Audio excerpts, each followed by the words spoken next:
Hi friends, நல்லா சுட சுட இட்லிக்கு சூப்பரான காம்பினேஷனோட தான் வந்திருக்கேன்.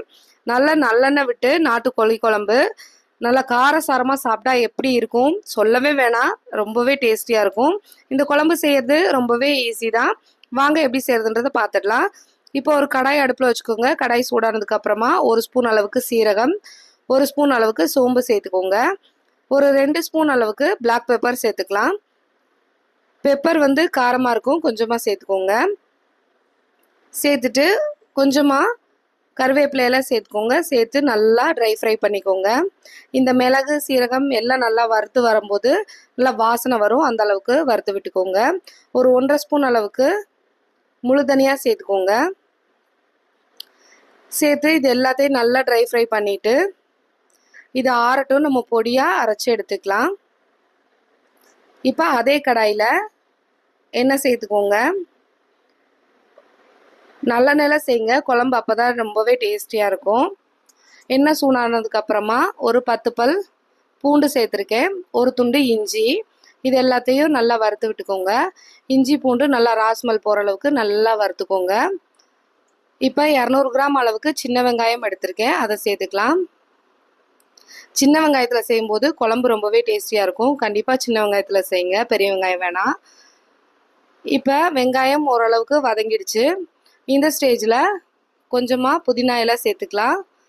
புதினா இலை இப்போ சேர்த்து வதக்கி அரைக்கும்போது டேஸ்ட்டாக இருக்கும் குழம்பு, அதுக்காக தான். இந்த மெத்தடில் ஒரு டைம் செஞ்சு பாருங்கள். நீங்கள் அப்புறம் எப்பயுமே நாட்டுக்கோழி வாங்கினா இந்த மாதிரி தான் செய்வீங்க. இப்போ 2 தக்காளி பெரிய தக்காளியாக எடுத்து கட் பண்ணி வச்சுருக்கேன், அதையும் சேர்த்துக்கலாம். சேர்த்து நல்லா வதக்கி விட்டுருங்க. வெங்காயம் தக்காளி இஞ்சி பூண்டு எல்லாமே நல்லா மேட்ச் ஆகிற அளவுக்கு வதக்கி விட்டுக்கோங்க. இந்த அளவுக்கு வதங்கினதுக்கப்புறம் இதை பேஸ்ட்டாக அரைச்சி எடுத்துக்கலாம். அதே கடாயில் எண்ணெய் சேர்த்துக்கோங்க. எண்ணெய் சூடானதுக்கப்புறமா 3/4 கிலோ அளவுக்கு நாட்டுக்கோழி மஞ்சள் தூள் போட்டு வாஷ் பண்ணி வச்சுருக்கேன், அதை சேர்த்துக்கலாம். சேர்த்துட்டு ஒரு 10 நிமிஷம் போல் கிளறி விட்டுட்டே இருங்க. நல்லா நாட்டுக்கோழிலே நல்லா தண்ணி விடும். பாருங்கள், 10 நிமிஷம் போல் ஆயிடுச்சு. இப்போ தண்ணி ஓரளவுக்கு விட்டுருச்சு பாருங்கள். இப்போ குழம்பு மிளகாய்த்தூள் சேர்த்துக்கலாம். 1 ஸ்பூன் அளவுக்கு குழம்பு மிளகாய்த்தூள், 1/2 ஸ்பூன் அளவுக்கு கரம் மசால் தூள் சேர்த்துக்கோங்க. 1 ஸ்பூன் அளவுக்கு கறி மசால் தூள் சேர்த்துக்கோங்க. சேர்த்து அடுப்பு மீடியம் ஃப்ளேமில் வச்சுட்டு நல்லா கலந்து விட்டுருங்க. பாருங்கள், இந்த அளவுக்கு எல்லாமே படுற மாதிரி கலந்து விட்டுட்டு நம்ம அரைச்சி வச்சுருக்கோம் இல்லையா பேஸ்ட்டு, வெங்காயம் தக்காளி, அதை சேர்த்துக்கலாம். சேர்த்து அதையும் நல்லா கலந்து விட்டுருங்க. இப்போ பாருங்கள், ஓரளவுக்கு நல்லா வதங்கி வந்துருச்சு கறியெல்லாம். இப்போ நம்ம அரைச்சி வச்சுருக்க பொடியும் சேர்த்துக்கலாம். இந்த பொடி தான் ரொம்ப இம்பார்ட்டன்ட், இதை கண்டிப்பாக சேர்த்துக்கோங்க. அப்போ தான் குழம்பு மணமாகவும் இருக்கும், டேஸ்டியாகவும் இருக்கும். சளி பிடிச்சிருந்தா கண்டிப்பாக இந்த குழம்பு வச்சு சாப்பிடுங்க, சளி எங்கே போகணுன்னே தெரியாது.